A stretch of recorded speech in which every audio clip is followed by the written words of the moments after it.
Hey, so welcome back to Truth Transformation Podcast. And today's guest is not only an awesome client, but a good friend of mine. And his story is just powerful beyond belief. His name is Vincent Lopez, but he goes by the name of Big Dog because he sure is the big dog, a name given to him a long, long time ago. I'm sure he'll go into that. And he has overcome cancer, done multiple Spartan trifectas, lost an amazing amount of weight, and found himself in the gym in so many ways. And ultimately found himself as a leader, inspiring incredible amounts of people. And I'm laughing because I don't know if he'll be humble enough to admit it, but I hope he is. So want to welcome to the show Vincent, a.k.a. Big Dog. Big Dog, welcome, brother. What's up? What's up? So first thing, I just want to have you just kind of share your story from kind of the very beginning, like overcoming cancer, and then kind of how like the weight kind of crept on, and then what truly got you motivated to start making a change? Well, going through the cancer was terrible, but the worst part about it is I was allergic to my medication. And so to combat that, the doctors filled me up with steroids. And so instead of losing a little bit of weight, which I thought I was going to do when I started with my cancer treatments, which when I did start, I was 250, I ended up gaining almost 50 pounds, getting bloated just because of all the steroids that are popping in me. Because the doctor told me this medication is the one that's going to save your life, and you're going to take it. And you have to suffer with the consequences. So I did. So when I got done with my cancer treatments, I was probably about 280, 285. But I felt good. So I kind of, from that time on, I just kept bouncing up and down in weight. I'd go to 250, back up to 280. And I floated around like that for quite a few years. I think it really changed us is about 6 years ago. Maria's mom passed. And when she passed, the next day, the day after she passed, her sister had a massive stroke. And when I looked at it, I was like, wow, it's terrible that happened. But I always look at things like you got to get something good from it. And so I saw what the things that affected them. They had heart disease, they had diabetes, they had blood pressure issues, cholesterol issues. And every one of those is curable just by changing your lifestyle. So that year, Maria and I decided, you didn't even have to say it. We just looked at each other. We knew we had to change. So she started her walking group, the Pink Turtles, and I went to some events with her, and it was just inspiring to see and hear all the stories. It was just fun, and I wanted to be part of that. So I'd lost a little bit of weight before then, so I started getting back into working out, and so I lost about 30 pounds in about a year and a half, and then I met you. And then after I met you, Maria drugged me in here. Didn't want to be here, that's for sure. I thought, I know what I'm doing. I'm losing weight. I don't need to go see a trainer. And she's like, no, come. So I said, all right. The male ego, right? Yeah. We're all the same, man. Women are smart. I don't know what's up with us dudes. We're like, yeah, I got it on my own. I got it. I don't need anybody. Yeah, and I think that story goes true with a lot of people that come to the gym. A lot of the guys, their wives came first and they drug them in. But anyways, so I came here and started learning, and that's the thing. I learned how to eat right. I learned how to exercise properly. I learned different techniques, and it's carried me through now. It's been 5 years in October that I've been with you. That's cool, man. Yeah. That's cool. So the cancer got you when you were really young. 29. 29. Yeah. That's no joke. No, it was stage 4 testicular cancer. I had swelling of a testicle, and I went in, and the doctor, it was a whirlwind. Went in, and within a week, I was in the hospital getting surgery. And then soon after, they said, well, it spread. So, yeah, so that was scary. Went through a summer of chemotherapy and probably close to 40 chemo treatments, about a month in a hospital for treatments because what they gave me was such a heavy dose of chemotherapy, they had to have me monitored constantly while I was getting it. So I'd spent a week in the hospital, 2 weeks out, and I was getting outpatient chemo while I was doing that, and then back in the hospital for a week. So, man, to survive that, like, clearly means you're here for a bigger reason, I think, right? Yeah, must be something. Must be something. Must be something. Yeah. But then even after that, it sounds like you didn't really completely wake up to wanting to change your health or lifestyle until that's huge to almost die, really. And then it sounds like it wasn't until you saw it happen to other people that you loved that it woke you up even more. Yeah, it was a big thing to get through it. And I think what I took from it was, woohoo, the party continues. And that was what I took from it. And I kept messing around partying and not taking it serious. When you see other people go through it and get sick and die, that's when it kind of like that light goes on in your head, like, wow. And like I said, I'm the type of person where something terrible happens and I don't get down on it. I just say, okay, what can I learn from that experience? What can I take from that that's going to be positive that I can grow on? And that's what we did. It just is as hard as it was for us to lose those people. At the end of the day, it taught us something. So, I mean, they didn't die in vain. You know, we learned from their mistakes. Yeah. And I just see how you guys, you're teaching your nieces and nephews. And like you mentioned, your wife, Maria, for those that don't know, but he mentioned she started this walking group called the Pink Turtles. And it's just getting women out there and just walking. You know, I think fitness is whatever it is you need it to be for you. It's not some image of what your body is. It's not even some capacity of what your body can do, or some specific size or six pack. Fitness is just getting your body moving to whatever's best. And like, I've seen her do that with so many people. And then you now with these Spartan races over the years as well. Yeah, it's fun. It turned into, I don't look at myself as a leader. I just do my thing, and then I just invite people to come along for the ride. And it's been a great experience doing those races. I think I've done close to 12 Spartans in the last 3 years. Kind of slowed down last year, but they're a blast. We've built some great friendships because you're out there and it breaks you down. It takes you to your limit. You see people hurting, sweating, crying, and it's like, come on, let's go. And you learn, you become great friends. So it's been a lot of fun. Maria's Pink Turtles, she's helped a lot of women. She's helped a lot of girls. She leads the wellness group at Caltech now, and they do walking. Today they're doing a circuit class. And so all these women, they just love her. They just love Maria. They're like, oh my gosh. And it's good to see what we can teach people. And we're just doing our thing. We're not even thinking about being leaders or teaching. We're just like, let's come over and have fun. Just humble, genuine people, for sure.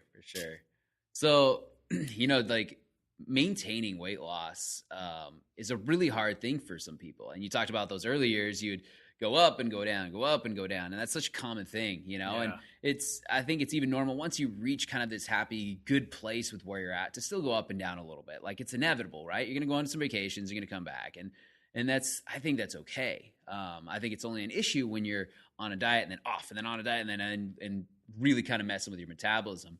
What do you think is you lost 80 pounds. I know you got crazy lean during those Spartan races when you're just like smashing so much running, 16-mile desert races will do that. And then since then in the last year, we've been really working on strength training and putting on a lot of muscle. The dude's getting crazy, crazy strong, which is so much fun. But what is the driver that keeps you consistent? Like, what do you think has made that different for you this time in these last 5 years to where that 80 pounds was gone, like when I met you, like I think we did the last like 40, 50. Yeah. But that hasn't come back on. I think you're maybe like 10, 15 pounds heavier than when you're at your leanest, but that's all mostly muscle these days. It's like, yeah. So what do you think it has been? I think it's just the fact that I'm getting older now. I'm 52 and I know it's getting short. And so it's like, you know what? You got to really take care. I want to take care of myself. I need to be here. Maria and I don't have any children, just the two of us, and we don't need to be sick. And so that's why that's what I think really drives me is I know deep down inside I can depend on myself and I have to be well and I got to be there for my family, for my wife. And that's the biggest driving force is that, and I've seen what it can do to people. I've seen what you have those illnesses and it's terrible. Yeah. It's just sad. It's a sad way to die. And that's the eye opener. It's just like, you got to just like, I look at that goes on. It's just like, you know what, Vincent, push yourself away from the table, get back in the gym, do what you got to do. And that's what keeps me moving. It's just like, I don't want to get that sick again. I had high blood pressure. I had cholesterol. I was just about to be on type 2 diabetes medication. The doctor basically told me about 6 years ago, you better change some things or you're not going to be around for too much longer. You're a very sick man. And I was always told that once you start on blood pressure medication, you can't get off. Well, I did. I haven't taken medication in 2 years, over 2 years, probably closer to 3 years. I've been the healthiest I've ever been. That's the best thing is I don't get sick anymore. That's another big plus. I feel good every day. Most consistent dude ever. Yeah, I get up every day, and Maria was sick for a month with bronchitis, and I kept thinking, I'm going to get it. I never got it. I attribute that to my nutrition, my exercise, my work ethic of getting up every day and doing what I need to get done. And so that's the biggest motivation is health. Being sick is no fun, you know? Spending all that money on medication where you be spending it on going out and doing a Spartan race or going out and doing a 10K or going out just to do something fun with your family. And I have to worry about having to stop. Did I take my meds this morning?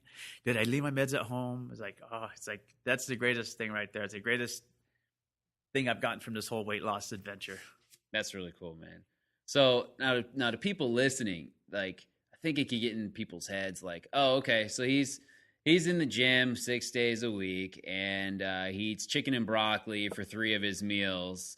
Paint him a real picture of what nutrition and fitness looks like to you these days. I think we have this idealist of, well, it's easier for them, and they have it all figured out, and I have to go all like crazy in. Like, give them the balance. It's easy. It's so easy, and it's cheaper. In the long run, it's cheaper because you think about what you spend if you go to a restaurant, if you go to a fast food place, you're going to buy all this crap and you eat it, and you don't get no nutrition from it. I can go to the market, I can buy some chicken, I can buy some veggies, I can buy a nice steak, and just cook it up and have a feast and be satisfied. And I'm not missing nothing. I eat more today than I've ever in my entire life, ever. I eat 3 squares, 2 snacks.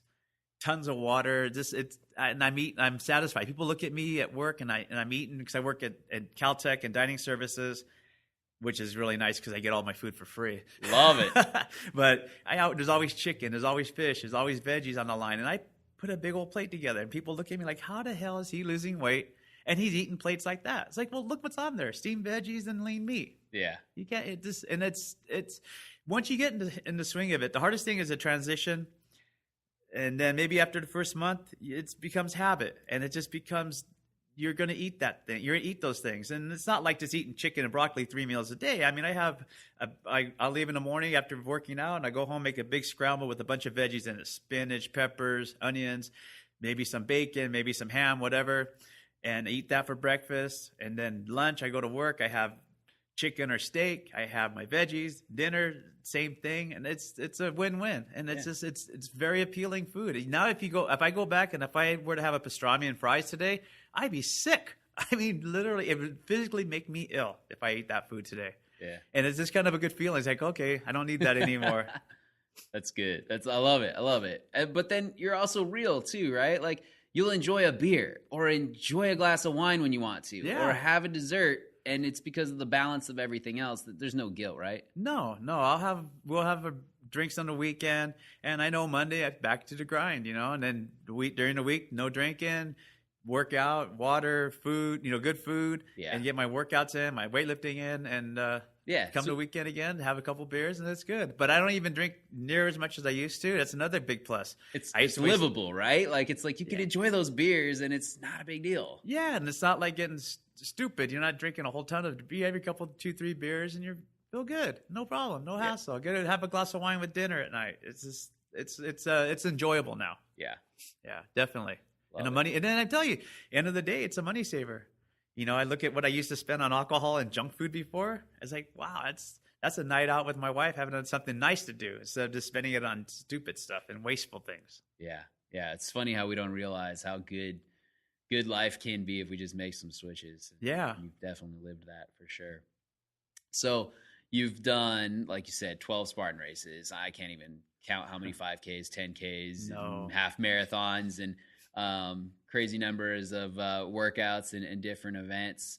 And now you're really like focusing on just getting crazy strong, deadlifts and chest press. And we're having kind of fun with that. What do you think is kind of the next challenge for you physically, or do you kind of have one? Like, I mean, you're able to stay the course, and it's just a daily thing for you. It's your new normal for sure. Yeah. But what are you going to use as something in the future to keep you going, or do you even need something at this point to draw you forward?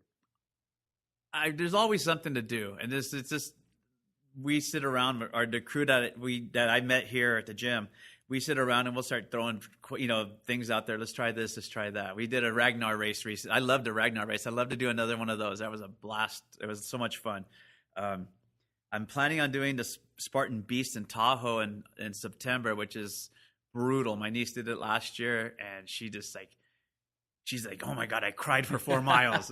And this girl is like ripped, and she's one of the ones that looked at us what we were doing, and she said she wanted to start working out, and she got ripped, and she just got totally hardcore fit. Yeah, back that up, because the moment you mentioned her, I mean, like she came and asked me, is there a gym where she lived to try and help her find, because she wasn't fit before you guys went on your journey. No, she was she'd had a couple babies, she was married, just not doing the same thing, just floundering around, not really doing much. And then she just saw what we were doing, and she just like, wow, you guys did it, like I can do this too.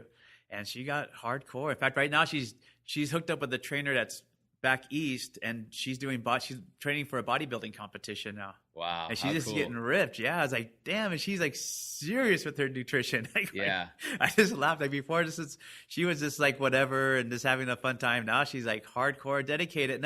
And I think the other thing that when you get disciplined like this, it goes not just to your nutrition and your health, but it's to your whole entire life. It just you transform that to work, your family life, and everything. You get way more focused. Yeah. And so it's good. It's a win-win all the way around. But she did that Spartan race, and she took her phone on the race with her, and she's calling Maria, crying, like, I have 4 more miles. I'm by myself. I need help.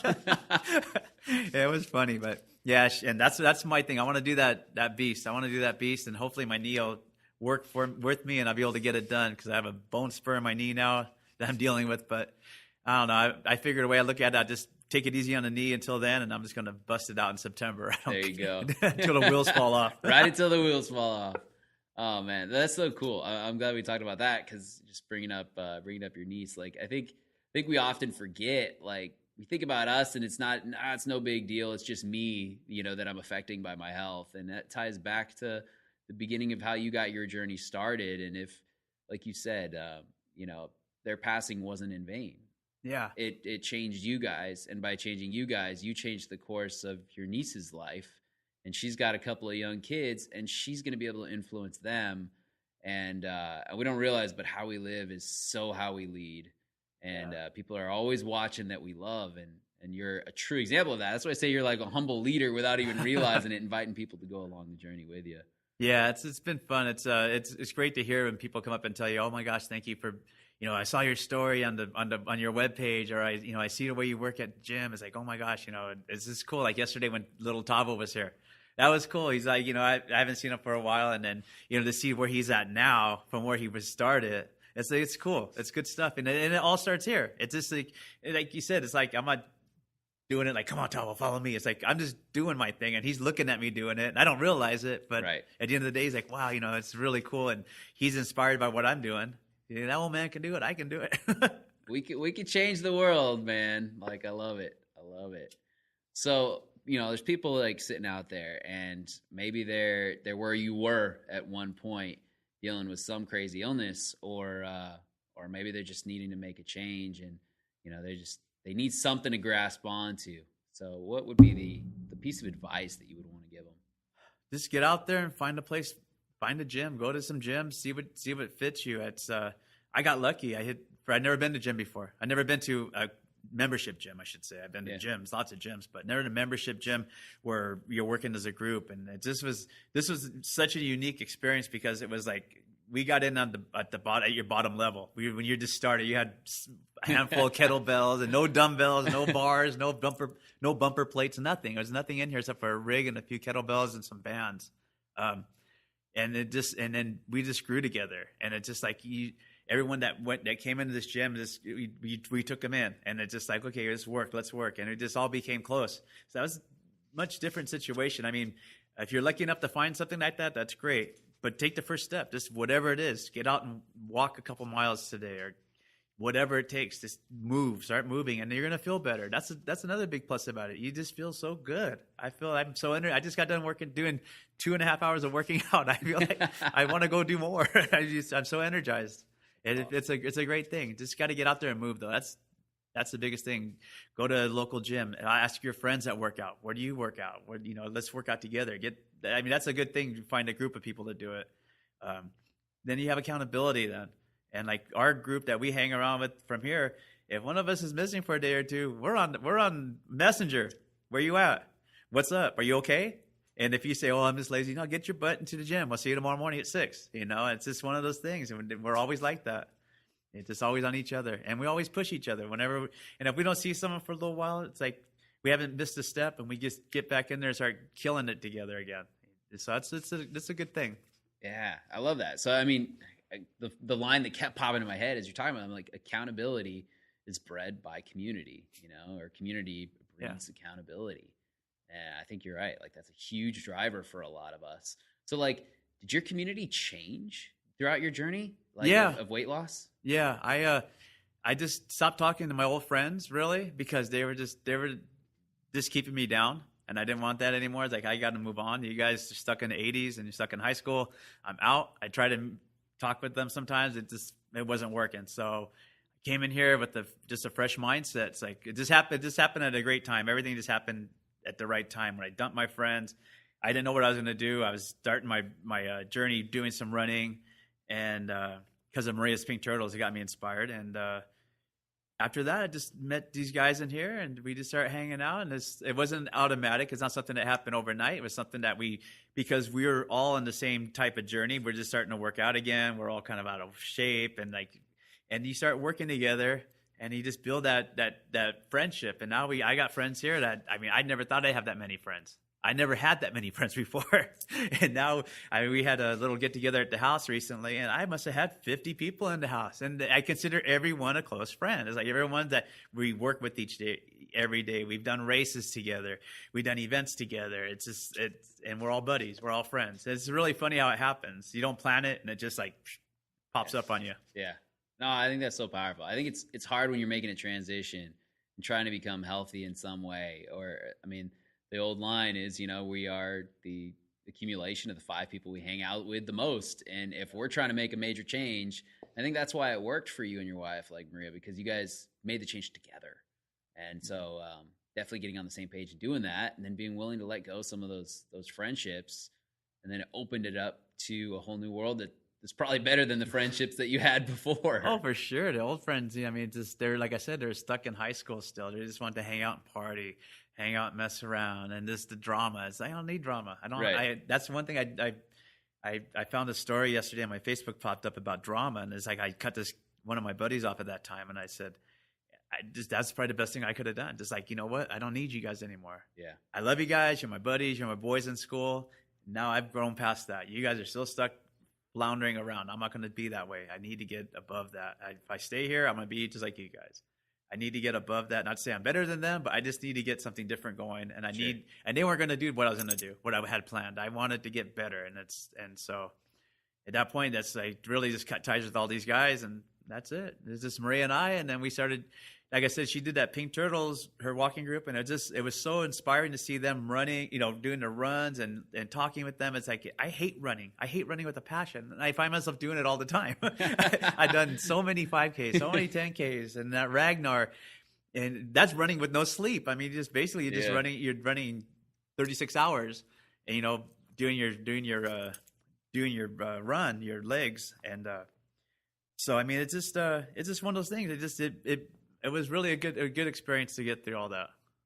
Cool, man. Yeah, definitely the endorphins at the end are worth. Oh yeah, are worth it. Yeah, I hate running, but I love the feeling. Love it. All right, so last few just like fun little questions. Tell these people your favorite exercise to do, or lift, or fitness based thing. If you had to do one thing, what is it? Oh, curls all day. Curls, baby. Got to keep the wife happy. Pretty girls for the pretty girls. I love it. And if you were confined to eat one healthy item, what would it be? One healthy item. Wow. I know. I love my steamed veggies now, and I never ate them before. I just love all the steamed veggies I can get. And your one splurge that you're going with. Wow. I gotta be beer. Hell yeah, there we go. I was worried if he didn't say beer. I was gonna call him out. Gotta enjoy a good beer. Cool. Yeah. Well, Big Dog, so great to have you on the podcast. I think a lot of people are going to get so much inspiration. Thanks, out of this, man. and appreciate it. And we're looking Good forward stuff. to watching you conquer more stuff. Hey, if it helps one person, it's worth it, man. Love it. All right, my friends, thanks again for listening to another great episode. Now, I do have one request. If you know of someone that's got a amazing success story, or if you know of a transformational coach or transformation authority figure with insights and lessons that need to be shared, we'd love to talk to any of these people. There's a good chance we can have them on one of the next episodes, and they continue to help us all grow as we continue to unveil the truth of what it takes to truly transform. Last thing, love for you to head on over to iTunes and hit that 5-star review button. Helps to get this message out and continue to transform more lives. As always, my friends, Coach Joseph Hawthorne, peace be the journey.